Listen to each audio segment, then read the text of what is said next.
শুভ বড়দিন। সবাইকে আমন্ত্রণ জানাচ্ছি মেরিল মিরসব্বার রাঙা সকাল অনুষ্ঠানে। সুন্দর একটি দিনের প্রত্যাশা নিয়ে পুরো অনুষ্ঠান জুড়ে আপনাদের সাথে থাকছি আমি জেরিন এবং আছি আমি মাসুক। শুভ সকাল আমার তরফ থেকেও। চমৎকার সুন্দর একটি সকাল এবং এই সুন্দর দিনটি আরো বিশেষ, কারণ আজকে বিশেষ একটি দিন। আমরা গল্পের বিভিন্ন ফাঁকে সেটি জানবো। প্রথমেই এই সুন্দর দিনে শুভ সকাল জানাই জেরিনকে। শুভ সকাল জেরিন। মাসুক, শুভ সকাল। আমি জানি আজকে তুমি ভীষণ ভালো আছো এবং তোমাকে দেখতেও খুব ভালো লাগছে। আমার চেয়ে অনেক বেশি ভালো লাগছে তোমাকে। অনেক ধন্যবাদ, কারণ আজকে দিনটি বিশেষ। একদমই তাই, একদমই তাই। এবং আজকের এই দিনে আমাদের মাঝে অতিথিও আছেন এমন একজন, যার থেকে আমরা আসলে এই দিনটির তাৎপর্য সম্পর্কে অনেক কিছু জানতে পারবো। চলো দর্শককে জানাই কে আছেন। চলো। প্রিয় দর্শক, রাঙা সকালের আজকের অতিথি শিক্ষাবিদ এবং ধর্মযাজক ডক্টর ফাদার হেমন্ত পীয়ূষ রোজারিও, সিএসসি। চলুন তাকে স্বাগত জানাই। শুভ সকাল। শুভ সকাল আপনাদের। বড়দিনের শুভেচ্ছা। বড়দিনের অনেক শুভেচ্ছা। আপনাদেরও বড়দিনের শুভেচ্ছা জানাই। কেমন আছেন? আছি ভালো, মোটামুটি ভালো আছি। দারুণ একটা দিনে আপনাকে পেয়েছি। যেমনটা বলছিলাম যে এই দিনে তাৎপর্য সম্পর্কে আগে শুনতে চাই। বড়দিন মনে হয় দিনটা ছোট সময়ের বিবেচনায়, কিন্তু তাৎপর্যের দিক থেকে এটা বড়দিন। জি। কারণ আমরা খ্রিস্ট ধর্ম বিশ্বাসীরা মনে করি ঈশ্বরের সবচেয়ে বড় দান তার প্রিয় পুত্র, যাকে এই পৃথিবীতে পাঠিয়েছেন আমাদের সবার মুক্তির জন্য। আচ্ছা। এই যে মহাদান ঈশ্বরের কাছ থেকে পেয়েছি, তাকে পাওয়া আমাদের জন্য দিনটা অনেক বড় হয়ে ওঠে, অনেক আনন্দের, অনেক আশা প্রত্যাশার হয়ে ওঠে। এই জন্য এই বড়দিন আমরা সারা বিশ্বে সেই যীশু খ্রিস্টের জন্ম উৎসব পালন করি আনন্দের সাথে। সত্যিই তাই। দিনটির আসলে দৈর্ঘ্য যেমনটাই হোক না কেন, দিনটি আসলে তাৎপর্যের দিক থেকে অনেক বেশি বড়, অনেক গভীর। অনেক গভীর। আমরা এই গভীরতার গল্প শুনবো ধীরে ধীরে, কিন্তু একদম শুরুতে আজকের যে ব্যক্তি মানুষটা আমাদের সামনে আছে, তার শৈশব সম্পর্কে শুনতে চাইবো। কেমন ছিল শৈশব? আমি আমার জন্মস্থান বর্তমান গাজীপুর জেলা, তখন ঢাকা জেলা ছিল। কালীগঞ্জ উপজেলার দড়িপাড়া গ্রামে আমার জন্ম। আচ্ছা। সেখানে আমার বেড়ে ওঠা। জি। আমি তুমুলিয়া বয়েজ প্রাইমারি স্কুলে আমার প্রাইমারি লেখাপড়া সমাপ্ত করি। তারপর হাই স্কুল ছিল তুমুলিয়া বয়েজ হাই স্কুল, সেখান থেকে আমি আমার ম্যাট্রিক পরীক্ষা দিই। চমৎকার। যেহেতু আজকে বিশেষ একটি দিন, বড়দিন, এই বড়দিনে ছোটবেলায় কি করা হতো? সেই অনেক বৎসরের পিছনে যেতে হয়। জি। তখনকার সময়গুলো মনে হয় বেশি রঙিন ছিল। রঙিন ছিল, রাইট। আনন্দটা অনেক বেশি ছিল। জি জি। আমার মনে পড়ে, কারণ আমাদের বড়দিনের 4 সপ্তাহ একটা প্রস্তুতির সময় থাকে, আধ্যাত্মিক প্রস্তুতি মূলত। আচ্ছা। এবং সাজগোজ বা বড়দিনের আয়োজন। তবে আমাদের ছোট যারা শিশু ছিলাম, তাদের জন্য বড়দিনটাই ভাবি যে আমরা বড়দিনের প্রায় 1 মাস আগে, অর্থাৎ ডিসেম্বর মাস 1-2 তারিখ থেকে আমরা কীর্তনের জন্য প্রস্তুতি নিতাম। বিভিন্ন পাড়ায় পাড়ায় দল থাকতো, তারা আমরা প্রত্যেক দিন সন্ধ্যাবেলা সেই কীর্তন প্রতিযোগিতার জন্য সেই প্রস্তুতি নিতাম। নতুন নতুন গান বাঁধা হতো, সেইগুলো। তারপর বাড়িঘর সাজানো, সবারই একটা দায়িত্ব ছিল। আচ্ছা। তখন তো এত কমার্শিয়াল জিনিসপত্র পেতাম না বাড়িঘর সাজানোর জন্য। আমরা দূর থেকে মাটি আনতাম। তখন অনেক গ্রামে বেড়ার ঘর ছিল, সেখানে মাটি দিয়ে সেইগুলোকে রঙানো, সেখানে ফুল তোলা, শুভ বড়দিন লেখা, শুভেচ্ছা জানানো। তারপর পিঠাকুলি যা আছে এগুলোর জন্য প্রস্তুতি, বিশেষ করে মহিলা যারা ছিল তারা এগুলো করতো। আমরা সাজগুজ করতাম, বাড়ি ঘর সাজাতাম, গির্জাকে আমরা সাজাতাম বিভিন্ন ভাবে। এগুলো হলো বাহ্যিক প্রস্তুতি, কিন্তু আধ্যাত্মিক প্রস্তুতি ছিল আমাদের গির্জায় যেতে হতো। গির্জা আমাদের অনেক ধরনের প্রার্থনা অনুষ্ঠান হতো, যাতে আধ্যাত্মিক ভাবে যাতে আমরা প্রস্তুতি নিতে পারি।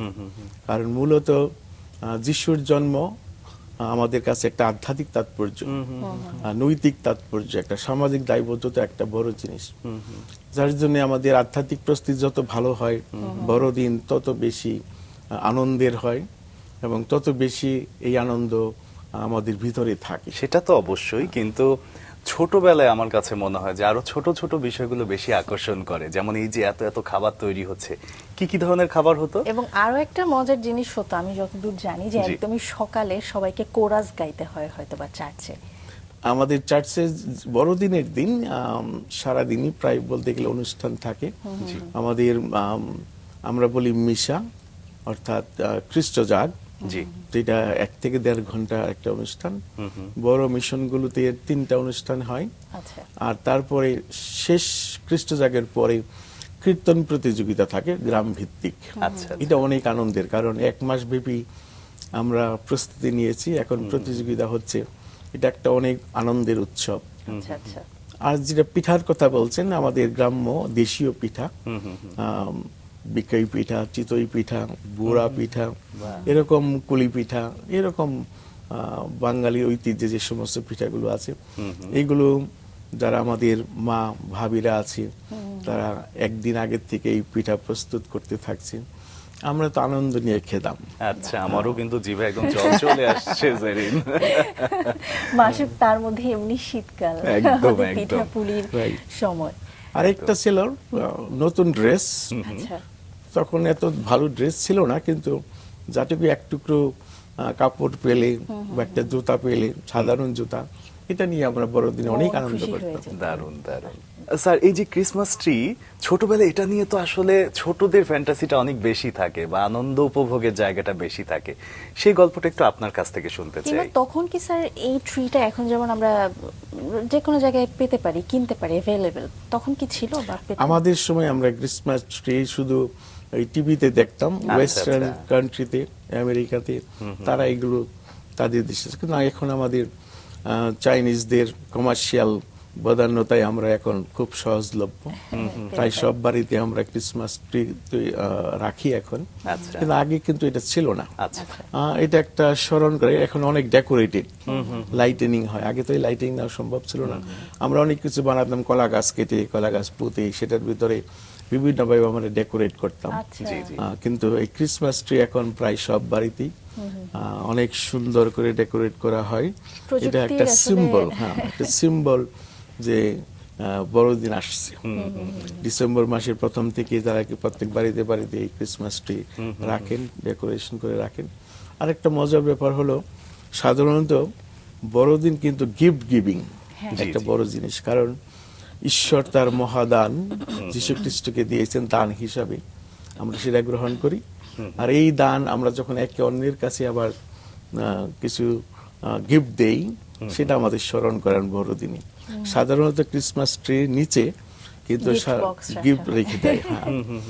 কারো স্মরণে গিফট কিনি, কিন্তু 24 তারিখ রাত্রে আমাদের যে খ্রিস্টজাগ হয়, তখন ফিরে এসে ওই গিফটগুলো একে অন্যকে দান করেন সাধারণত। আচ্ছা, আচ্ছা, এটা তখন একটা তো ঐতিহ্য। খুব আনন্দ নিয়ে গিফট আনন্দে খুলতেন। কেউ জানে না কি আছে, কি আছে। ওই সময় সবাই খুলি খুলি দেখে। এবং আপনাদের সময়ে সে প্রায় 80-র দশকের কথা বলছি, তখনও কি এখন যেমন আমরা দেখি র্যাপিং পেপার দিয়ে মোড়ানো থাকে, তেমন কি ছিল?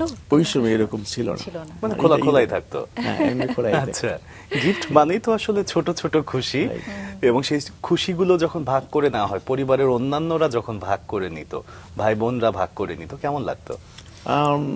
মানে আমরা তো তখন খুব অল্পই সন্তুষ্ট ছিলাম। আচ্ছা একটা শার্ট যদি পেতাম অনেক খুশি, আচ্ছা আচ্ছা। একটা প্যান্ট পেলে অনেক খুশি।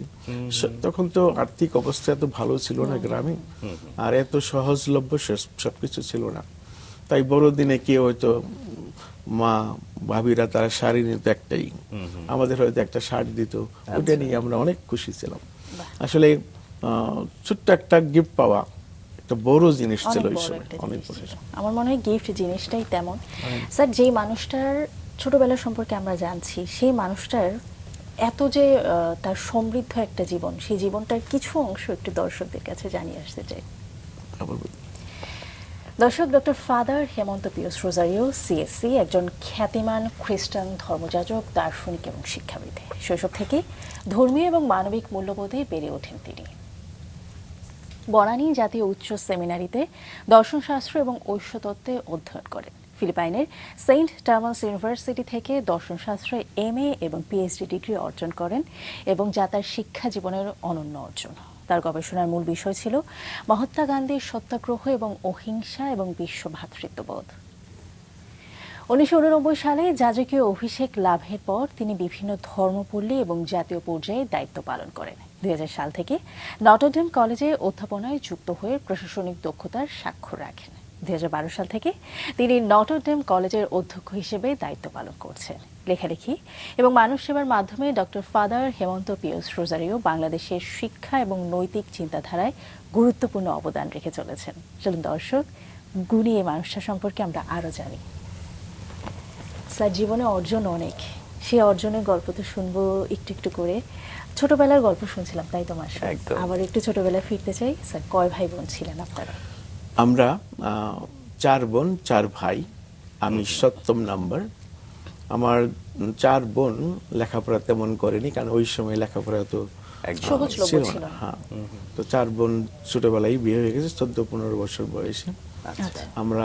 আমার সবার বড় ভাই তিনিও বেশি লেখাপড়া করেননি, কিন্তু পরের 3 ভাই আমরা লেখাপড়া করেছি।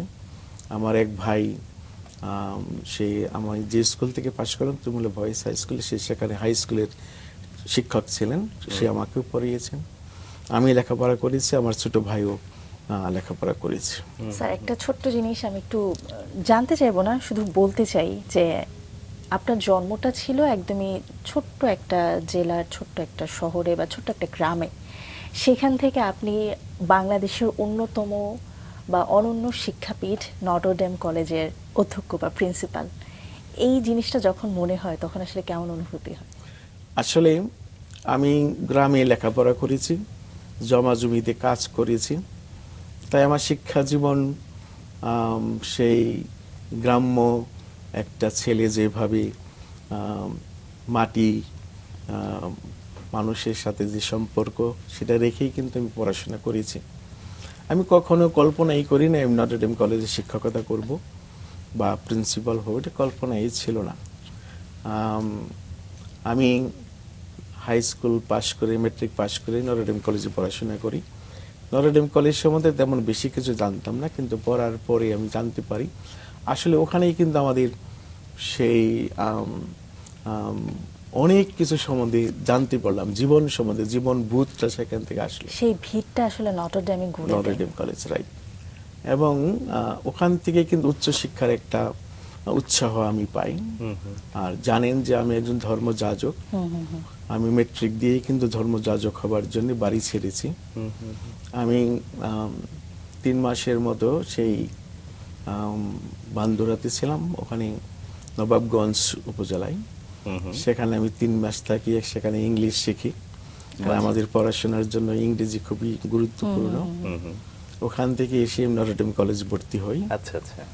ভর্তি 2 বছর পড়ার পরে আবার ওখানেই ডিগ্রি পড়ি 2 বছর। এই যে ধর্ম যাজক হওয়া, এটার পিছনে আসলে ছোটবেলায় আসলে অনেক বোধ মানুষের থাকে না ওইভাবে, কিন্তু যে বোধগুলো আশপাশের মানুষদেরকে দেখে, পরিবারের মানুষদেরকে দেখে মানুষের সক্রিয় হয়, সেই জায়গা থেকে বাবা মা তাদের জীবন আচরণ কেমন ছিল একটু শুনে যাই।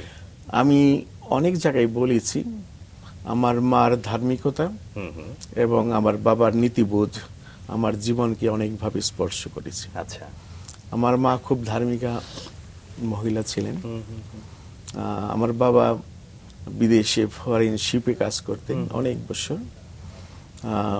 তার নৈতিক জীবন অনেক ভালো ছিল, আমাদের নৈতিক শিক্ষাগুলো তার কাছ থেকে পেয়েছি। অধিকাংশ সময় বাবা দেশের বাইরে থাকতেন, মা আমাদেরকে দেখতেন, পড়াশোনা এবং অন্যান্য সবকিছু।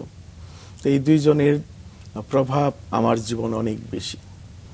যেহেতু আমরা 8 ভাই বোন, আমার মা বাবার একটা ইচ্ছা ছিল যে এই থেকে কাউকে ঈশ্বরের কাজের জন্য বা সেবার জন্য দান করা।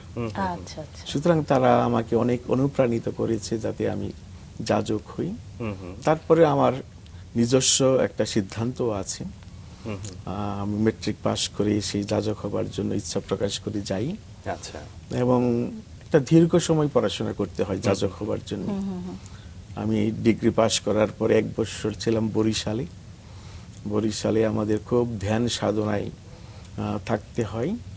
1 বছর আমরা বাইরে যেতে পারবো না, শুধু ধ্যান, প্রার্থনা এবং দৈনন্দিন কাজগুলো করতাম। ঈশ্বরের প্রার্থনা। রাইট। আর গভীরভাবে চিন্তা করতাম জীবনকে নিয়ে, যে জীবনে আসলে এই জীবনটা কি আমার জন্য কিনা। ওখানে সিদ্ধান্ত নিয়ে 1 বছর পরে আমার একজন পরিচালক ছিলেন তিনি, এবং আমার ইচ্ছাই আমি ওখানে প্রথম ব্রত গ্রহণ করি ফাদার হবার জন্য। তাই এই ওখানে পড়াশোনা করে এসে 1 বছর পরে বনানীতে আমি 5 বছর পড়ি। আচ্ছা, তাহলে আমার মেট্রিকের পরেও প্রায় 11 বছর সময় লেগেছে এই যাজক হবার জন্য। স্যার একটু জানতে চাইবো, এই যে 11 বছর সময় লাগলো, এই সময়টার মধ্যে তো আপনি মনে হয় আপনার ইন্টারমিডিয়েটও পড়াশোনা চালিয়ে গিয়েছেন। Intermediate, right. মানে 2টা পড়াশোনা আপনি একসাথে করেছেন। ইন্টারমিডিয়েট এবং ডিগ্রি, হ্যাঁ, দুইটা পরপর 4 একসাথে। বছর। 4 বছর। স্যার ডিগ্রিটা কোথায় করেছিলেন? Notre Dame college. নটরডেম থেকে Right. 2 বছর পড়াশোনার পরে, এবং তার পাশাপাশি যাজক হবার জন্য যে পড়াশোনা সেটাও চালিয়ে যাচ্ছিলেন। সেটা পড়েছি এই বরিশাল থেকে 1 বছর পরে ফিরে এসে আমি থাকতাম নটরডেম কলেজে, কিন্তু বনানীতে আসতাম প্রত্যেকদিন সাইকেল চালিয়ে। এখানে আমি 5 বছর পড়াশোনা করি, আচ্ছা। দর্শন শাস্ত্র এবং থিওলজি। আচ্ছা, বেশ অনেকটা পথ পাড়ি দিয়ে আসতেন, সে মতিঝিল থেকে বনানী নিজের সাইকেল চালিয়ে, একদম। কারণ আপনার মধ্যে সে অদম্য ইচ্ছা ছিল যাজক হবার জন্য। স্যার শুনছিলাম। হ্যাঁ, সে আমার ইচ্ছাটা ছিল, আমার বাবা মার অনুপ্রেরণা। আরেকটা বড় অনুপ্রেরণা হলো আমাদের তুমুলিয়া যে ধর্মপল্লী আছে গাজীপুরে, এখান থেকে অনেক ফাদার ব্রাদার সিস্টার, প্রত্যেক পরিবার থেকে কেউ না কেউ আছে। তাদের জন্য যখন সেই ফাদার হতো, যখন উৎসব হতো, এটা একটা বড় অনুপ্রেরণা। আমি যদি হতে পারতাম, আমি যদি এই জীবনে ঢুকতে পারতাম, আসতে পারতাম। ছোটবেলায় এগুলো দেখেছি এবং এগুলো আমাদের জীবনকে অনেকভাবে স্পর্শ করেছে, অনুপ্রাণিত করছে। হ্যাঁ, এর থেকে কিন্তু আসছে। স্যার আমরা যেমনটা জানলাম যে বনানী থেকে আপনি দর্শন শাস্ত্রে পড়লেন, কিন্তু তারপরে আপনি ফাদার হলেন প্রথম কত বছর বয়সে? আমি যখন ফাদার হয়ে আমার বয়স ছিল 26 বছর, আচ্ছা আচ্ছা। 89। এই যে ফাদার অনেক হওয়ার অল্প যে, বয়সে। হ্যাঁ একদম, ফাদার হওয়ার যে প্রক্রিয়া সেটা একটু আপনার কাছ থেকে জানতে চাইবো। আমি ফাদার, আমাদের ফাদারদের আবার অনেক ধরনের সম্প্রদায়ে বিভক্ত। যারা ডায়োসিসের অধীনে অর্থাৎ ধর্ম প্রদেশের অধীনে কাজ করে তারাও যাজক, আর আমরা হলাম সম্প্রদায়ভুক্ত। সম্প্রদায়গুলো হলো ধর্মীয় সংঘ যা ফ্রান্স দেশে প্রতিষ্ঠিত হয়েছে আমাদেরটা। আমি হলাম হলিক্রস সম্প্রদায়ের যাজক। আচ্ছা আচ্ছা। তাই হলিক্রস সম্প্রদায়ের যাজক যারা, আমরা সেই দর্শন শাস্ত্র পড়ি 2 বছর, 3 বছর ছিল আমাদের সময় থিওলজি। আচ্ছা। এই 5 বছর আমরা পড়াশোনা করেছি এখানে। আমরা এখানে ইসলাম ধর্ম, এখানে হিন্দু ধর্ম, বৌদ্ধ ধর্ম এবং তাদের দর্শন আমরা এখানে পড়াশোনা করেছি। বাহ। পাশাপাশি খ্রিস্টীয় ধর্ম এবং দর্শনও পড়াশোনা করেছি। এই 89-এ আমি ফাদার হই, যাজক হই। তারপরে আমি আমার গাজীপুরে আমাদের পাশেই একটা ধর্মপল্লী আছে নাগরী, আচ্ছা। সেখানে আমি সহকারী পালপুরোহিত হিসেবে দায়িত্ব পালন করি 2 বছর। বাহ। তারপর আমি ট্রান্সফার হয়ে যাই শ্রীমঙ্গলে, সেখানে টি গার্ডেনে আমাদের একটা মিশন আছে, সেখানে আমি 1 বছর ছিলাম। তারপর আমি চলে যাই আবার জলছত্র টাঙ্গাইলে, সেখানে আমাদের একটা মিশন আছে, সেখানে আমি 2 বছর কাজ করি। আচ্ছা। তারপরে আবার ওর পাশেই আমাদের একটা গঠন গৃহ আছে, তারা ফাদার হবে, সেই গঠন গৃহের পরিচালক ছিলাম আমি 2 বছর। বাহ। আচ্ছা আচ্ছা। তারপর আমি ঢাকা আসি। ঢাকা আসছিল 95 থেকে 97 অক্টোবর পর্যন্ত আমি একটা বিশেষ দায়িত্ব পালন করছি আমাদের। সেটা হলো বাংলাদেশে যত খ্রিস্টান যুবক যুবতী আছে তাদের খ্রিস্টীয় ফরমেশনের উপরে আমি ছিলাম কোঅর্ডিনেটর সারা বাংলাদেশে। বাহ। এটা আমার অনেক বড় একটা দায়িত্ব ছিল এবং তরুণদেরকে গঠনের একটা দায়িত্ব ছিল। বিশেষ করে যারা মেট্রিক পরীক্ষা দিবে, মেট্রিকের পরীক্ষার পর একটা লম্বা সময় থাকে, ওদের কিছু করার থাকে না, তাদের ওদেরকে নিয়ে আমি বিভিন্ন জায়গায় ট্রেনিং দেওয়াতাম। আচ্ছা। 12 দিন করে ট্রেনিং। ওই দিনাজপুর থেকে ঢাকায় আনতাম, ঢাকা থেকে দিনাজপুর নিতাম। যে জিনিসটা একসময় আপনি নিজে করেছেন, আমি নিজে সেটার কোঅর্ডিনেটর হিসেবেও কাজ আমি ছিলাম, করেছেন। হ্যাঁ। ভীষণ সুন্দর। এই 12 দিনের ট্রেনিং এর কথা যে বলছিলেন, এখানে কি কি ধরনের প্রস্তুতি নেওয়া হতো? এখানে তার ক্যারিয়ার বিল্ডিং, অর্থাৎ এখন সে মেট্রিক পাস করলো, সে এখন কি পড়াশোনা করবে, জীবন লক্ষ্য কি, আচ্ছা। এটা একটা। তার ছিল ধর্মীয় কিছু আধ্যাত্মিক শিক্ষা ছিল, অনেক নৈতিক শিক্ষা ছিল, কারণ এতদিন মেট্রিক পরীক্ষা ছিল, বাবার মার সাথে ছিল, এখন হয়তো শহরে আসবে, তাদের নৈতিকতা, সামাজিকতা, এই সমস্ত দিক নির্দেশনামূলক অনেক শিক্ষা ছিল। লিডারশিপ ট্রেনিং ছিল। ডেভেলপমেন্ট যেগুলো, আচ্ছা, দারুণ। ভীষণ সুন্দর উদ্যোগ। জেরিন, একটা সময় দেখো আমাদের স্যারের গল্প থেকে আমরা পাচ্ছিলাম যে একদম গ্রামের একটা অনুন্নত জায়গা থেকে তার জীবনের শিক্ষা জীবনের শুরুটা হলো, কিন্তু নিজেকে গণ্ডির বাইরে কিভাবে নিয়ে যেতে হয় সেটি আমাদের স্যার জানতেন। সে কারণেই দেশের গণ্ডি পেরিয়ে উনি চলে গেলেন দেশের ফিলিপাইনে বাহিরেও, উচ্চ শিক্ষার জন্য। একটু শুনি গল্পটা। আসলে আমাদের বাংলাদেশে স্টাডি গ্যাপ হলে বাংলাদেশে স্টাডি করা যেত না। 2 বছরের বেশি হলে আর পড়াশোনা করা যেত না। তাই আমার প্রথম যাওয়ার কথা ছিল আমেরিকাতে। কিন্তু আমি যে সাবজেক্ট পড়বো হিস্টোরি, আমাদের ইউনিভার্সিটি থেকে হিস্ট্রি সাবজেক্টটা ড্রপ করে দিল। আচ্ছা, এখন হঠাৎ করে ওখানে আর যাওয়া সম্ভব হয়নি। আমি ফিলিপিন্সে যোগাযোগ করলাম, university of Santo Tomas, Dominican ফাদারদের দ্বারা পরিচালিত, প্রায় 400 বছরের পুরনো একটা ইউনিভার্সিটি এবং অনেক বড় ইউনিভার্সিটি। আমার সমস্ত রিকোয়ারমেন্ট যখন ওখানে পাঠালাম, তারা আমাকে ওয়েলকাম জানালো মাস্টার্স করার জন্য ফিলসফিতে। আর আমি আসলে কেন পড়াশোনা করতে গেলাম সেটার একটা কারণ আছে। আসলে আমাদের কলেজের প্রয়োজনে, আচ্ছা, আমি যে খুব ইচ্ছা প্রকাশ করছি সেটা না, কারণ আমাদের কলেজ একজন আমেরিকান ফাদার প্রিন্সিপাল ফাদার পিশটো তিনি চালাতেন, তার সাথে আরো 3 জনকে প্রস্তুত করলো। একজন মারা গেল অ্যাক্সিডেন্টে, আরেকজন চলে গেল যাজকত্ব ত্যাগ করি, আর একজন ছিল, কিন্তু ইমিডিয়েটলি কলেজে কাউকে আসতে হবে। স্যার এটা নটর ডেমের কলেজের কথা নটরডেম বলছি। কলেজ বলছি, আচ্ছা, আচ্ছা। এই প্রয়োজনে কিন্তু আমাকে পাঠানো হয় সেই যাতে ওখানে পড়াশোনা করি ফিলসফিতে। ফিলসফি আমি কলেজে পড়াইতে পারবো লজিক, এবং বনানীতে যেখানে আমি পড়াই এখানে ফিলসফি পড়াইতে পারবো, দুটা জায়গায় আমি পড়াবো। এই চিন্তা নিয়ে গেলাম। ফিলিপিন্সের অভিজ্ঞতার কথা বলি শেষ করার নয়। প্রথম একটু ভয় ছিল, 13 বছরের স্টাডি গ্যাপ, ওখানে গিয়ে কি করতে পারবো, আবার ইংরেজি ভিন্ন কালচার, আর এত বড় ইউনিভার্সিটি। কিন্তু আমার জন্য সবকিছু খুব সহজ হলো এই অর্থে আমার ইচ্ছা ছিল আমি যত তাড়াতাড়ি পারি আমি পড়াশোনা করে আমি দেশে ফিরবো, কারণ আমি দেশের সেবা করব। আমি 1 বছর 10 মাসে আমার মাস্টার শেষ করেছি, এবং আমি সুম্মা কুম লাউদি অর্থাৎ হাইস্ট অনার ইউনিভার্সিটি থেকে পাশ করেছি। বাহ, দারুণ, ভীষণ ইউনিভার্সিটি থেকে আমাকে যখন তখন অফার করছিল যাতে আমি পিএইচডি করি, কারণ এই পিএইচডি তে ওখানে করলে এটা ইউনিভার্সিটির জন্য একটা বড় বিষয়। কিন্তু দেশের প্রয়োজনে আমি তাড়াতাড়ি ফিরে আসি। আমি 2000 জানুয়ারির 5 তারিখে টরন্টো কলেজে জয়েন করি একজন শিক্ষক হিসাবে এবং ডিরেক্টর গাইডেন্স হিসাবে। ফিলোসফির শিক্ষক হিসেবে। ফিলোসফি, হ্যাঁ। আমার রিসার্চের কথা বলেছেন, মহাত্মা গান্ধী আমার খুব প্রিয় ব্যক্তিত্ব। আপনারা জানেন যে 91-এ যখন কুয়েত ওয়ার হয়, তখন তো দেশের অবস্থা সারা পৃথিবীতে সিকিউরিটি একটা বড় ইস্যু, ভায়োলেন্স অনেক জায়গায়। ওইটা আমাকে অনুপ্রাণিত করছে কিভাবে এই যে হেট্রেড, এই যে যুদ্ধ বিগ্রহ, এটার কি আনসার হতে পারে। মহাত্মা গান্ধীর অহিংসা আন্দোলন, সত্যাগ্রহ, এগুলো আমার কাছে একটা বড় সমাধান মনে হয়েছে। আর এই জন্য আমি এই বিষয়ে রিসার্চ করি পরবর্তীতে। স্যার এটা কি মানে বাংলাদেশে এসে রিসার্চ না, ওখানে করেছি, ওখানে করেছেন? 2002 খ্রিস্টাব্দে আবার চলে যায় পিএইচডি করার জন্য। আচ্ছা, ওখানে আবার 2005-এ আবার এপ্রিল মাসে আবার পিএইচডি করে ফিরে আসি ফিলিপাইনেই। ফিলিপাইন্স। মাত্র 3 বছরে আপনার পিএইচডি শেষ করলেন? না, 2 বছর 10 মাস আমি সব কমপ্লিট করেছি। যেখানে 5 বছর নরমালি সময় লাগে সেটা আপনি 2 বছরে শেষ করলেন। সর্বমোট ফিলিপাইনে কত বছর থাকা হলো? আমি 5 বছর মাস্টার্স এবং পিএইচডি, আর এর আগে আমি 1 বছর ওখানে লিডারশিপ 9 মাসের কোর্স করেছি। আচ্ছা, আচ্ছা। এই যে ফিলিপাইনে গেলেন, অন্য একটা দেশ, তাদের কালচার আলাদা, সবকিছু মিলে কোনো ধরনের শখ ছিল? বা ফিলিপাইনে থাকার দিনগুলোতে বড়দিন কিভাবে পালন করা হতো? ফিলিপিন্সের বড়দিন এই অভিজ্ঞতা না করলে না, ফিলিপিন্সে বড়দিন লাগে কিন্তু সেপ্টেম্বর মাসের প্রথম দিকে। এটা কমার্শিয়াল, সমস্ত সুপার মার্কেটের ভিতরে সব খালি করে নতুন বড়দিনের সাজসজ্জা এবং যত জিনিসপত্র সব ওই সময় ওখানে রাখা হয়। রাস্তাঘাট সবকিছু লাইটেনিং হয়। একটা শহর আছে ক্রিসমাস শহর, ওইটা আমরা সবাই দেখতে যেতাম ম্যানিলা থেকে প্রায় 50 কিলোমিটার দূরে। বিভিন্ন জায়গায় যীশু খ্রিস্টের যে জন্মের ইগুলো রাখা হতো রাস্তার ভিতরে, আলাদা একটা অনুভূতি।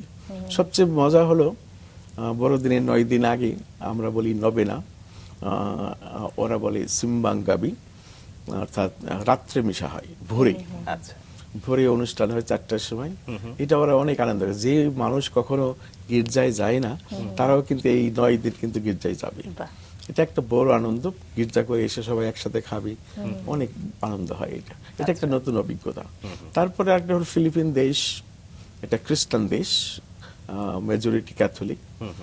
ওই রকম একটা জায়গায় গিয়ে বড়দিন করা, তারা কিভাবে করে, কত আনন্দ আছে। গিফট গিভিং একটা বড় জিনিস।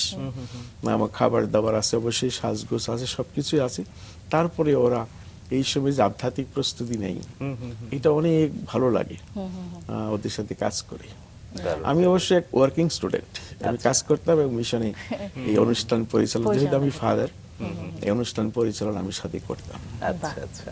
স্যার, যদিও খ্রিস্টীয় ধর্ম, কিন্তু আপনি ক্যাথলিকের কথা বলছিলেন, এই জায়গাতে একটু পরিষ্কার হতে চাই ব্যাপটিস্ট আর ক্যাথলিক বিষয়টা।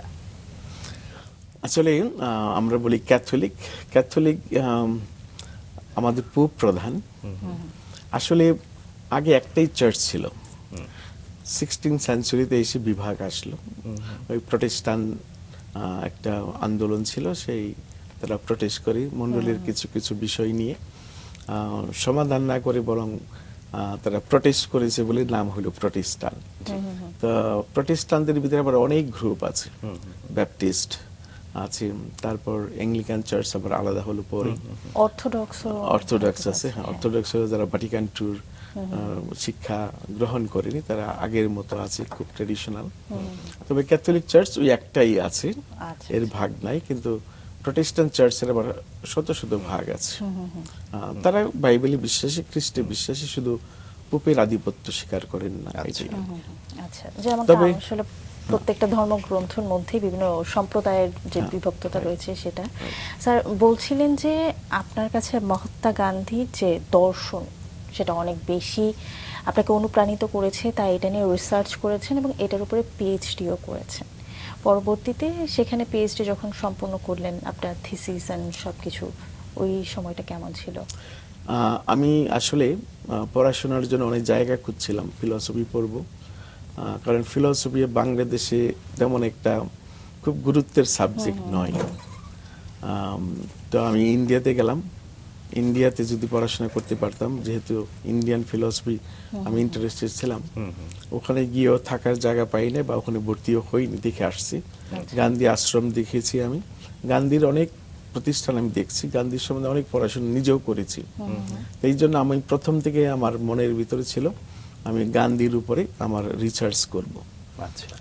যখন আমি ফিলিপিন যাই, ওই ইউনিভার্সিটিতে, ইউনিভার্সিটি সান্ত থমাসে, কিন্তু গান্ধীর কোনো কোর্স ছিল না, কারণ গান্ধী একজন একাডেমিক ফিলোসোফার না। তো এখন আমি, আমার যে টিচার ছিল সে ইন্ডিয়ান ফিলসফিতে পিএইচডি, ডক্টর বিল্লাহবা, তাকে অনুরোধ করলাম এই গান্ধীর উপর একটা কোর্স অফার করার জন্য। তিনি আমাকে বলেন, ফাদার যথেষ্ট ছাত্র পাবেন কিনা? আমি ছাত্র জোগাড় করবো, কারণ মিনিমাম 10 জন ছাত্র লাগবে একটা কোর্স পরিচালনা করার জন্য। কিন্তু আমি যখন আমার ক্লাসমেটদের অনুপ্রাণিত করলাম, 26 জন এনরোল করলো। তো একজনকে বাদ দিতে হলো, অর্থাৎ বড় সংখ্যা। তার থেকে এখন কিন্তু এই ফিলসফি কোর্স ওখানে রেগুলার। আমরা 6 জন গান্ধীর উপর রিসার্চ করেছি একই সময়, মানে এই কোর্সটা পাওয়ার পরে। কারণ আমাদের সমাজে, দেশে, রাজনৈতিক যেভাবেই হোক, অনেক কিছুর সমাধান কিন্তু গান্ধীর ফিলসফিতে আছে। বিশেষ করে আমরা এই যে ধর্মীয় বিষয়গুলো, তারপর সামাজিক বিষয়গুলো, রাজনৈতিক বিষয়গুলো, অর্থনৈতিক বিষয়গুলো, এইগুলো সবকিছুর দর্শন কিন্তু গান্ধীর ভিতরে আছে। তার লিখনীতে আমরা এগুলো পাই, এগুলোর সমাধানগুলো ওখানে আছে। গান্ধীর সম্বন্ধে আমাদের দেশে তেমন পড়াশোনা খুবই কম, যার জন্য রিসার্চও কম, যার জন্য আমরা অনেকে জানি না। গান্ধীর নামটা হয়তো শুনেছি, মুভিটা হয়তো দেখেছি, কিন্তু তার দর্শনের সাথে যদি আমরা সম্পৃক্ত হই, বুঝতে চাই, দেখি মানুষের ভিতরে মানুষ কেন হ্যাট্রেড থাকবে, কেন হিংসা থাকবে, মানুষকে আমরা যদি ভাই বোন হিসেবে দেখি, তারপর মানুষের প্রতি এই রাগ হিংসা করে আমরা বিচ্ছিন্ন হই কেন? কিন্তু আমরা তো একটা মানব পরিবার। আমরা এই মানব পরিবার হলে আমরা পরস্পর ভাই বোন হয়ে উঠি। আমরা একে অন্যকে মারি, মানে নিজের ভাই বোনকেই মারি। এই চেতনাটা যদি আমাদের ভিতরে থাকে এবং সেই সত্যাগ্রহ, আমরা যদি সবাই সত্যের অনুসন্ধান করি, কারণ সব ধর্মের ভিতরেই আছে একমাত্র সত্য হলো সৃষ্টিকর্তা, আমরা তারই অনুসন্ধান করি। আর তাকে অনুসন্ধান করব কি পথ ধরে? এই নন ভায়োলেন্ট, অহিংসা পথ ধরে। তাহলে আমরা সঠিক পথে আছি। আর সত্য যখন আমরা জানি, সত্য আমাদেরকে মুক্ত করবে। হ্যাঁ, এই অন্ধকার, তারপর সেই আমাদের বদ্ধমূল ধারণা, এগুলো আমাকে সত্য থেকে বিচ্ছিন্ন করে। তাই ভালোবাসার পথ ধরে, অহিংসার পথ ধরে যখন সত্যের অনুসন্ধান করি, তাহলে সেই পথ আমাদেরকে মুক্ত করবে। আমি দেখেছি মহাত্মা গান্ধী এই শিক্ষাটা সুন্দরভাবে দিয়েছে। এবং তার আন্দোলন সংগ্রামের মধ্যেও কিন্তু আমরা সব সময় দেখেছি একটা স্থিরতা, মানুষের প্রতি যেন কোনো ধরনের আক্রমণ না হয়।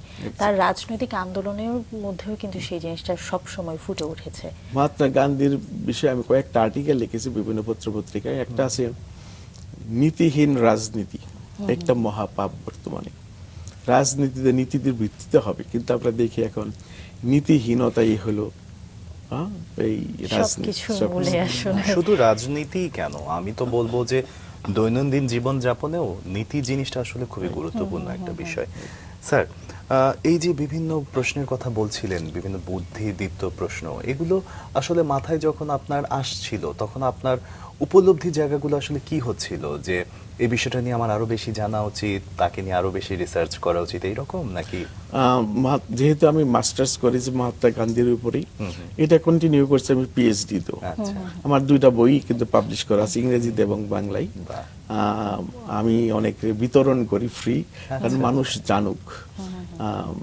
তার দুর্বলতা অনেকে আছে, অনেকে সমালোচনা করে, ঠিক আছে, কিন্তু তার বই যে লেখাগুলো, তার যে জীবন উপলব্ধি, এগুলো যখন জানতাম, তখন নিজের ভিতর একটা আলাদা উপলব্ধি থাকতো। ইস, যদি এটা আমি আমার নিজের ভিতরে অ্যাপ্লাই করতে পারতাম, তাহলে আমার জীবনটা আরো শান্তিপূর্ণ হইতো, আরো আনন্দের হতো। কেন মানুষের প্রতি হিংসা করে আমি সময় অপচয় করি, আমার জীবনটা অপচয় করি? আমি আরেকটু শান্তি যদি পাইতাম, এই ভালোবাসার পথ ধরে অগ্রসর হয়ে। স্যার, এই জায়গাটা আমি একটু জানতে চাই যে হয় কি তৃতীয় বিশ্বের দেশগুলোতে অহিংসা যে পরম ধর্ম, এই জিনিসটা আমরা মুখে বলি, কিন্তু কাজের ক্ষেত্রে আমরা প্রকাশ করতে হয়তো বা পারি না, হয়ে ওঠে না, কারণ আমাদের অনেক সীমাবদ্ধতা থাকে।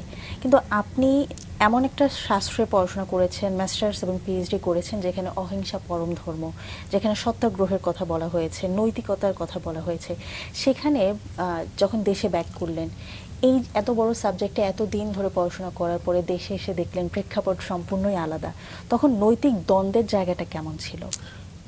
মানে আসলে যদি আমরা আজ থেকে 40 বছর 50 বছর পিছিয়ে দেখি, গান্ধী যে কথাগুলো বলছে, এই কথাগুলো কিন্তু আমাদের সমাজের ভিতরে ছিল। এত হিংসা, এত বিদ্বেষ ছিল না। আমরা ধর্ম নিয়ে কোনো বাড়াবাড়িও ছিল না। আমরা এক স্কুলে পড়েছি, কে খ্রিস্টান, কে হিন্দু, কে মুসলিম, এই উপলব্ধি আমাদের ভিতরে ছিল না। এই সুন্দর একটা ঐতিহ্য আমাদের কিন্তু ছিল। এটা কারণ আমরা এত লোভী ছিলাম না, এত বিদ্বেষ আমাদের ভিতরে ছিল না। আমরা ভাই বোন একসাথে পড়াশোনা, একই স্কুলে পাশাপাশি থাকছি, এগুলো আমাদের ভিতরে এরকম উপলব্ধি আগে ছিল না।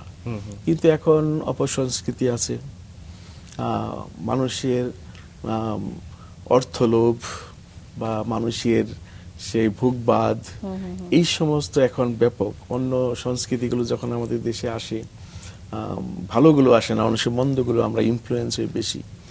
মিডিয়ার প্রভাব আছে অনেক, অবশ্যই।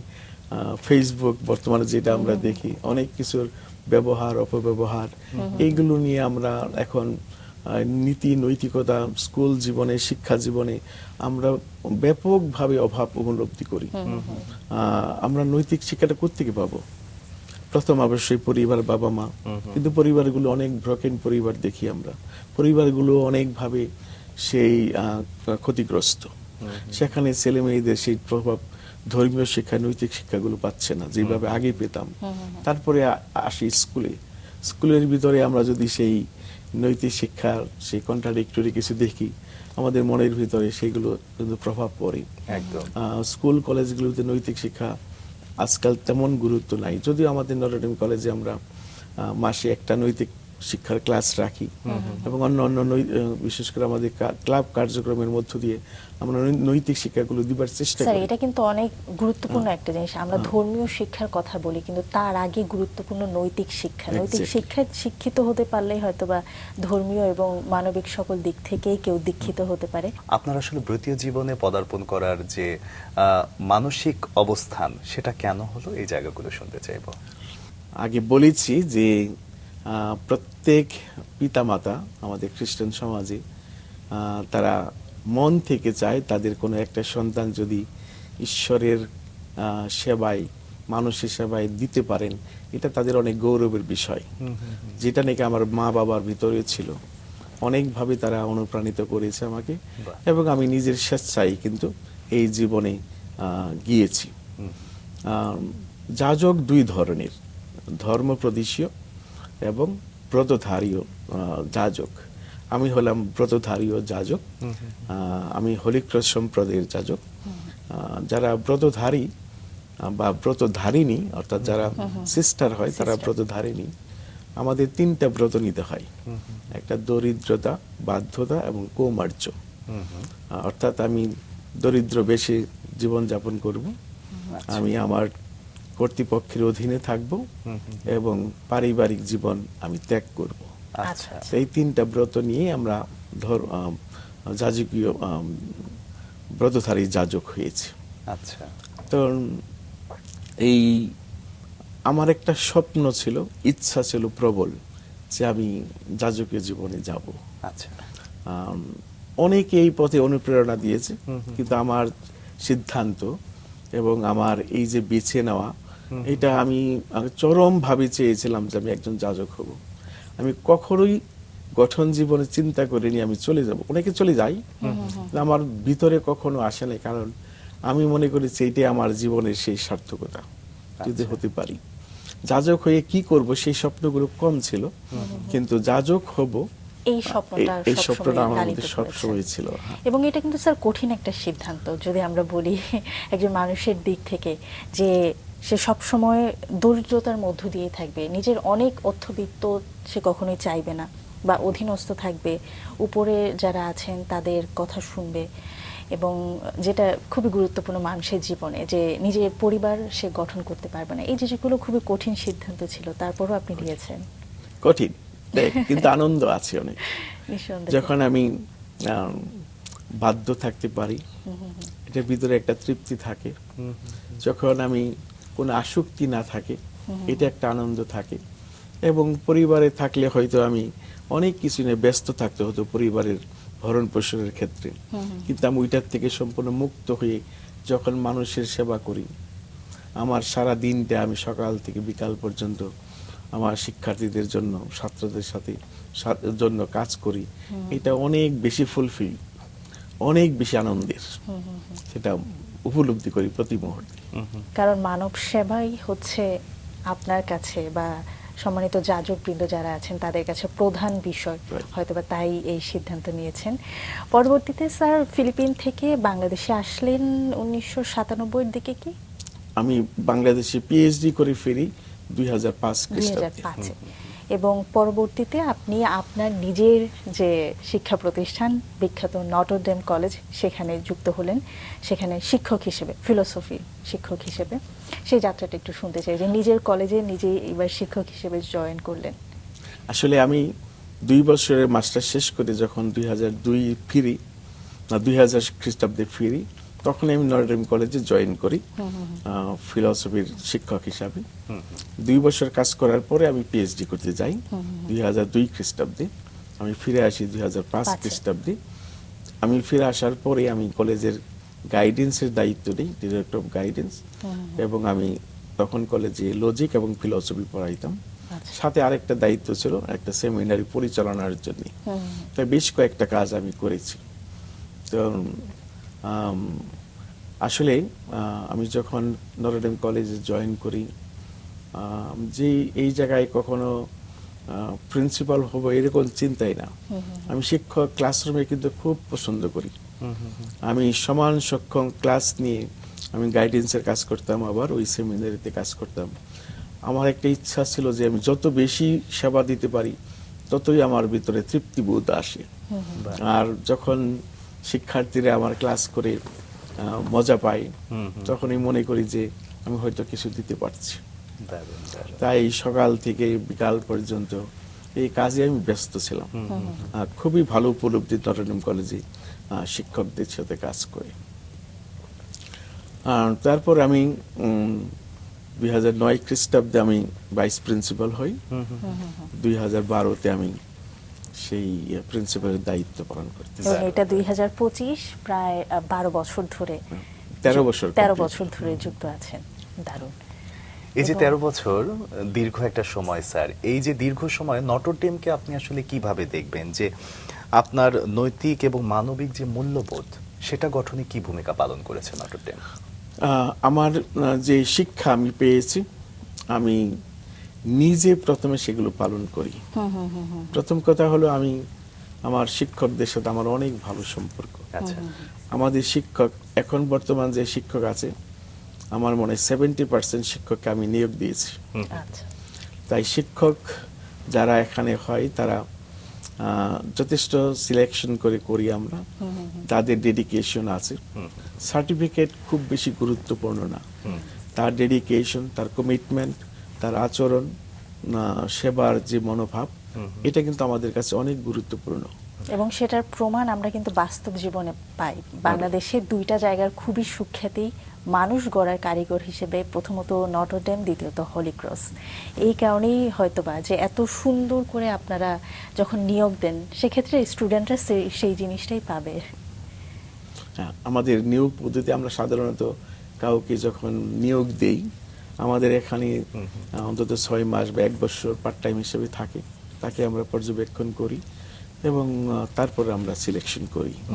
আমাদের সিলেকশন পদ্ধতিটা অনেক সুন্দর, স্বচ্ছভাবে করি এবং যোগ্য মানুষকে আমরা আনতে চেষ্টা করি। নিঃসন্দেহে, নিঃসন্দেহে। স্যার, আপনি যেমনটা বলছিলেন যে শিক্ষকতা এক প্রকার আপনার প্রাণের কাছের একটা কাজ, এবং একই সাথে আরো একটা কাজ আপনাকে জানতে গিয়ে আমরা পেয়েছি, সেটা হচ্ছে লেখালেখি করা। সেটিও আপনার প্রাণের অনেক কাছের কাজ। এই যে লেখালেখি করলেন, এবং লেখালেখি কয়টা বই আপনার প্রকাশ পেয়েছে? আমার এডিটেড 2টা এবং আরো 5টা আমার লেখা আছে। আচ্ছা, আর আচ্ছা। বেশ কয়েকটা পাবলিশ করি না, কিন্তু লেখা আছে। এই বই লেখার আগ্রহ শুরু হলো কবে থেকে? আমার আসলে যখন আমি রিসার্চ করি, ফিলিপিন্সে পড়াশোনা করি, অনেক পড়তে হইতো, অনেক লিখতে হতো। আমি অনেক বই নিয়ে আসছি বাংলাদেশে, যেগুলো নাকি আমার লেখা। আচ্ছা। এইগুলো অনেক উপকারী, কারণ রিসার্চ করছি আর বই বানাইছি। এগুলো নিয়ে আসছি, তার মানে অনেক পড়াশোনা করেছি আমি। এইগুলো যদি এক একটা আমি এখন পাবলিশ করে, এক একটা বই হবে। আচ্ছা। কিন্তু যদি সবাই ইংরেজিতে, বাংলাদেশে তো এত না, কিন্তু ইংরেজি অনুবাদ চাহিদাটা একটু নেই। কম। কয়েকটা আমি অনুবাদ করেছি, 2টা অনুবাদ করেছি। একটু একটু স্যার আরেকটু ডিটেইলস শুনি আপনার বইগুলোর লিখনি বা বিষয়বস্তুটা আসলে কি সম্পর্কে, বইগুলোর নামটাও একটু আমরা জানতে চাচ্ছিলাম। সত্যাগ্রহ একটা আছে মহাত্মা গান্ধীর, আরেকটা আছে ইউনিভার্সাল ব্রাদারহুড, আচ্ছা। ভ্রাতৃত্ববোধ আছে। তারপরে the essence of all religion, এটা একটা আছে। এটা মহাত্মা গান্ধীর ওই দৃষ্টিকোণ থেকে আছে। আচ্ছা। দারুণ, দারুণ। স্যার, একটু নটরডেম কলেজের অধ্যক্ষ আপনি, পুরো নটরডেমের দায়িত্বে আছেন। নটরডেমকে আমরা অন্যরকম ভাবে দেখে থাকি, কারণ তারা মানুষ, যেটা আমি বলছিলাম, নৈতিক শিক্ষাবোধটা তারা আসলে এমনভাবে দিয়ে থাকে।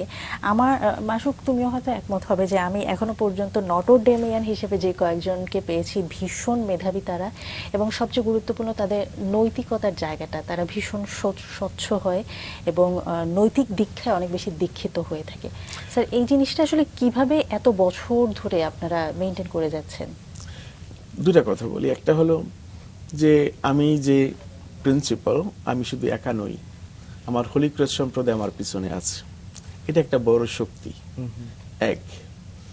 তারপর আমার যেহেতু শিক্ষক, যারা আমার হাত পা সবকিছুই, তাদের ছাড়া আমি কিছুই করতে পারবো না। টিচারদের ট্রেনিং, টিচারদের সাথে সম্পর্ক এবং টিচারদের সাথে সময় ব্যয় করা প্রিন্সিপাল একটা বড় দায়িত্ব।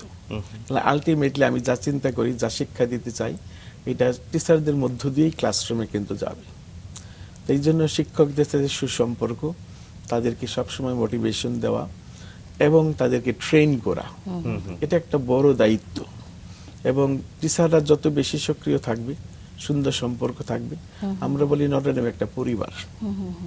এই পরিবারের ভিতরে আমাদের সুখ দুঃখ সবকিছুই আছে, তারপরেও যাতে আমরা সেই একে অন্যের পাশে থাকি। আমাদের গেটে যারা কাজ করে, আমাদের মেইনটেনেন্স যারা আছে, অফিস স্টাফ যারা আছে, আমরা কিন্তু সবাই সচেতন সবকিছু সময় মতো কাজগুলো করার জন্য। এই জন্য নটরডেম ক্যাম্পাসে আমরা যারা আছি, নটরডেম পরিবার, আমাদের ভিতরে সুন্দর একটা সম্পর্ক আছে। এটা একটা সবচেয়ে বড় জিনিস। আরেকটা হলো যে আমাদের সহশিক্ষা কার্যক্রম। সহশিক্ষা কার্যক্রমের মধ্য দিয়ে আমরা শিক্ষক এবং ছাত্র খুব কাছাকাছি আসি, সম্পর্ক দারুণভাবে হয়। আমাদের 25টা ক্লাব আছে। 25টা ক্লাবের যে পরিমাণে কার্যক্রম, প্রত্যেক মাসে প্রত্যেক সপ্তাহে আমাদের অসংখ্য কার্যক্রম আছে। এইগুলোর মধ্য দিয়ে আমাদের শিক্ষার্থীদের গঠন, সামাজিকতায়, লিডারশিপ কোয়ালিটি, মেধা বিকাশ, এই সব কিছুতে কিন্তু ওরা অনেক উৎসাহ নিয়ে করে। প্রচুর উৎসাহ ছেলেদের ভিতরে। ওরাই টাকা সংগ্রহ করে কিভাবে ব্যয় করবে। আমাদের একজন মডারেটর আছে তার অধীনে, এবং সুন্দরভাবে চলছে। নিজেরাই ফান্ড রেজ করছে এবং নিজেরাই সেটা সুষ্ঠুভাবে এবং বাজেট অনেক বড়। কিভাবে ওরা সংগ্রহ করে, কিভাবে মোটিভেশন দেয়, সেই শিক্ষাটাও তো আপনাদের কাছ থেকে। আরেকটা হলো নৈতিক শিক্ষা। নৈতিক শিক্ষা আমরা যদিও মাসে একটা ক্লাস করি, কিন্তু এটাই না আমাদের যে ডিসিপ্লিন। কোনো কোনো মানুষ বলে যে নটরডেম কলেজের ওখানেই তো বাসগুলো থামে। নটরডেম কলেজের ছাত্রদের চিনবার একটা উপায় হলো বাস থেকে নামে সোজা তারা গেট দিয়ে দৌড়াবে, এই দিক ওদিকে তাকাবার কোনো সুযোগ নাই। অর্থাৎ তারা জানে এখানে 8টার সময় 8টা বাজে। এটা সত্যি টাইম মতো আমরা সবকিছু, এগুলো ডিসিপ্লিন। এবং স্যার তারা এত ডিসিপ্লিন। আমি একটা ছোট্ট অভিজ্ঞতা শেয়ার করি। আমরা যখনই পাবলিক ট্রান্সপোর্টে যখন নটরডেমে কোনো স্টুডেন্টকে দেখি, মানুষ তখন ভিন্ন নজরে তাকায়। তাকে ভিন্ন, সে হয়তো বয়সে অনেক ছোট, কিন্তু তার প্রতি যে শ্রদ্ধাবোধটা নিয়ে অনেক বয়স্ক ব্যক্তিরাও তাকায়। এটা আসলে আপনাদের কৃতিত্ব। আসলে সম্মিলিত একটা সিস্টেম। আমাদের গার্ডিয়ানরা অনেক সচেতন। নটরডেমের গার্ডিয়ান আসলে ছাত্ররাই তো, তারা নটরডেমে যখন পড়তে আসে তাদের কিন্তু লক্ষ্য স্থির করে আসে, তারা কোথায় ভবিষ্যতে কোথায় যাবে। এই জন্য বাবা মা যেরকম খুবই সচেতন, ছাত্ররা সচেতন, আমরা শুধু সহায়ক। তারপরেও স্যার দেখা যাচ্ছে যে অনেক রকম বিচ্ছিন্ন ঘটনা আছে, থাকবে, এগুলোকে নিয়ে আসলে সামনে পথ চলতে হবে। আপনার কাছে জানতে চাইবো স্যারের কাছ থেকে একটু জেনে আসি। স্যার, একটা তথ্য হয়তো বা আমি জানি, মাসুক জানে, অন্য সবাই জানে না। আমরা সবাই জেনে থাকি যে নটরডেম শুধুমাত্র বয়েজ কলেজ, কিন্তু সম্প্রতি বা বেশ কয়েক বছর হলো এটাতে আপনারা একটা ইউনিভার্সিটিও করেছেন যেখানে নারীরাও পড়াশোনা করতে পারবে, বা মেয়ে স্টুডেন্ট যারা আছে, সেই বিষয়টা একটু দর্শকদের জন্য ছোট্ট করে। আসলে আমাদের কলেজটা প্রতিষ্ঠিত হয় 1949। তৎকালীন সরকার অনুরোধ করেছিল আমাদের চার্চের প্রধানের কাছে, আর্টস বিশপের কাছে, যাতে উচ্চশিক্ষার জন্য একটা প্রতিষ্ঠান করা হয়। তখন নারী শিক্ষা অনেক পিছিয়ে ছিল, যার জন্যে হোলি ক্রস ফাদারগণ নটরডেম কলেজ ছেলেদের জন্য প্রতিষ্ঠা করেন। ঠিক 1 বছর পরে মেয়েদের জন্য হোলি ক্রস কলেজ প্রতিষ্ঠা করেন হোলি ক্রস সিস্টারগণ। আমাদের সম্প্রদায়ের ভিতরে 3টা ব্রাঞ্চ আছে, ফাদার, ব্রাদার, সিস্টার। তো সিস্টাররা চালায় হোলি ক্রস কলেজ, ফাদাররা চালায় নটরডেম কলেজ, আর ব্রাদাররা চালায় বাংলাদেশে অসংখ্য হাই স্কুল এবং বেশ কয়েকটা কলেজ, তার মধ্যে সেন্ট জোসেফ, সেন্ট গ্রেগরি ব্রাদাররা পরিচালনা করেন। আমরা কিন্তু একই সম্প্রদায়ের মানুষ, একই মূল্যবোধে আমরা কলেজগুলোকে চালাই। আমাদের 2014 থেকে আমাদের ক্যাম্পাসে, অর্থাৎ নটরডেম কলেজের কিছু অংশ আমরা নতুন ইউনিভার্সিটিকে দান করেছি, সেখানে তারা বিল্ডিং করেছেন। এটা আমাদের ফাদার করে পরিচালনা করেন এবং বেশ ভালো চলছে ইউনিভার্সিটি। সেখানে ছেলে এবং মেয়ে সবাই পড়তে পারে। স্যার, সেখানে কয়টা সাবজেক্ট রয়েছে? সেখানে বিবিএ আছে, সেখানে ইংলিশ আছে, ল আছে, দেন সায়েন্সের কয়েকটা সাবজেক্ট আছে। সেখানে ছেলে মেয়ে উভয়ই তাদের ব্যাচেলর করতে পারবে। আচ্ছা, এটা ভীষণ সুন্দর একটা উদ্যোগ। একদম একদম স্যার, অতীতেও আপনারা আপনাদের সুখ্যাতি, আপনাদের সুনাম যেভাবে বজায় রেখেছেন, সেটার পিছনে অক্লান্ত পরিশ্রম ছিল আপনাদের, এবং ভবিষ্যৎটাও আসলে অনেক সুন্দর হবে, এটাই আমাদের কামনা। ভবিষ্যৎ প্রজন্মের কথা যেহেতু চলেই আসলো, একজন ধর্মযাজক এবং শিক্ষাবিদ হিসেবে আপনি ভবিষ্যৎ প্রজন্মের জন্য কোনো বার্তা রেখে যেতে চান আজকের এই আয়োজনে? ভবিষ্যৎ প্রজন্মের জন্য আমার বার্তা একটাই, যারা শিক্ষার্থী তাদের গঠন জীবন তাদের মেধা আছে, পরিশ্রম করতে হবে।